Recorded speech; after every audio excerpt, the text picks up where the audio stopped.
Kapatid, alam mo bang mahal ka ng Diyos? Oo, napakagandang katotohanan yan.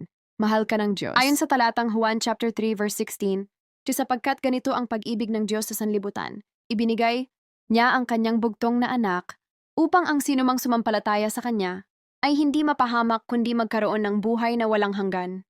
Ipinapakita ng talatang ito kung gaano kalalim at katapat ang pag-ibig ng Diyos sa atin. Hindi ito basta salita lang, ito ay pag-ibig na may sakripisyo. Ibinigay niya ang kanyang anak hindi dahil perpekto tayo, kundi dahil mahal niya tayo kahit sa ating mga kahinaan at pagkukulang. Ang pag-ibig ng Diyos ay hindi nagbabago kahit anong pinagdadaanan mo ngayon, sa hirap, sa lungkot o sa pagdududa. Inaanyayahan niya tayo na lumapit sa Kanya, magtiwala at tanggapin ang Kanyang biyaya. Kapag tinanggap natin ang Kanyang pag-ibig, nagkakaroon tayo ng pag-asa, kapayapaan at bagong simula.